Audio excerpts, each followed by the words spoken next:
Assalamualaikum and a very good morning to my lecturer Dr. Anita. So today I will present on zakat versus tax on the discussion of which one is more fair. And I'm Nur Balkis binti Zamzam and my metric number is 199067 and I am the presenter of this presentation. Okay, so what is zakat? Okay, zakat is one of the 5 pillars of Islam. And zakat is an act of worship, ibadat, which has economic and social ramification. Zakat is defined as a compulsory levy which is imposed on Muslims with surplus money or wealth. And technically, zakat is a specified amount on specified wealth and income which is collected from Muslims that are liable. Okay, next is what is tax? Tax is a fee levied by a government on a product or income in order to finance government expenditures on public goods and services. An individual or corporation has to pay tax on the annual gains derived through work, business, investment, and other services provided in the Income Tax Act 1967. Okay, so these are the differences between zakat and tax. So zakat is imposed by Al-Quran and As-Sunnah for purification of soul and property to Muslim. And failure to pay zakat is a debt to Allah and it's due forever until it is fully paid. And zakat is collected by Islamic bodies which is called Amil, and zakat is distributed to 8 categories of people. First is fakir. Fakir is the one that have nothing in their life. Miskin, who do not have the basic needs. Amil is the collector of zakat. Mu'alaf, the new Muslims. The fir riqab, the one that are free from being slave. Al-Gharimin is the debtor who can't pay their debt. And it's only for the basic needs. And fisabilillah is in the cause of Allah.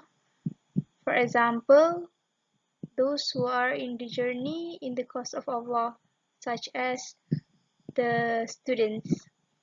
Ibn Sabil is the wayfarer, is the one who is stuck in a journey. And tax is imposed by government to the people liable to pay tax. And failure to pay tax will incur monetary penalty as well as a possible jail term for the defaulter. Tax is collected by tax authorities which is LHDN, Lembaga Hasil Dalam Negeri, and tax is distributed to activities which are needed by people, for example, buildings and highways, and many other activities. So, which one is more fair, zakat or a conventional tax? Okay, so these are the discussion on zakat that I found.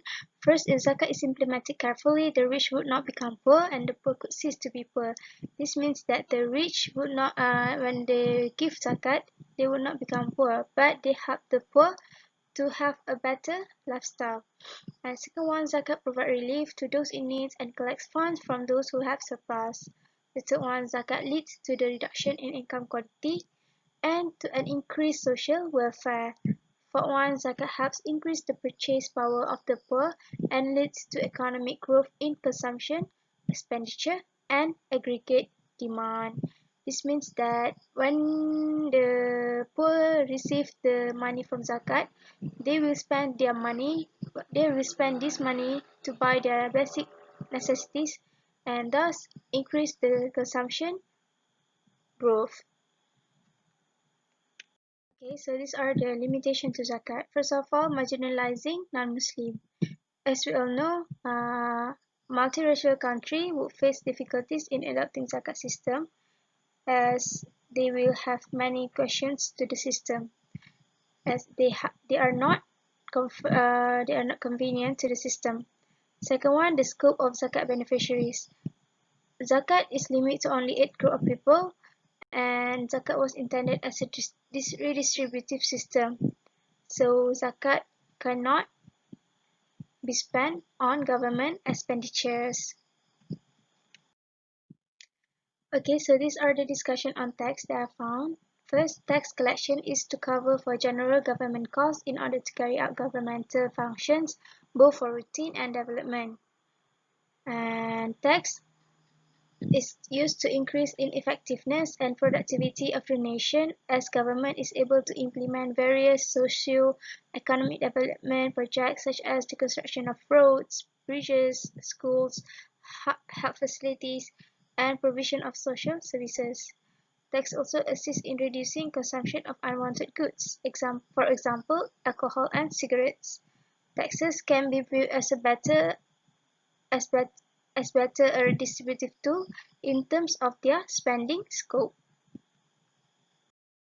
So the limitation to tax is that progressive marginal tax rate. With the increasing marginal tax rate, if taxpayers have highly fluctuating incomes, they will need to pay more tax, and this will be a burden to the payers. And second one, it has a limited coverage, where it narrow the income gap indirectly by raising revenues to fund pro-poor programs. Tax reduction offered through the income tax system neither reach the poor nor generate substantial revenue to fund direct poverty alleviation for projects. Okay, in conclusion, zakat is fairer because it is an obligation to Muslims and it helps to reduce income inequality by narrowing the gap between the rich and the poor. It also allows the donors to choose their beneficiaries who they think are in need, which can fulfill the objective of allocating funds to the communities who are more entitled to it. Plus, it using a fixed rate that is not burdening to the payers. Therefore, I believe zakat is a more fair system in the distribution of wealth. However, conventional tax may be a successful tool for redistribution and financing the government's provision of public goods and services. Okay, that's all from me. Thank you for listening.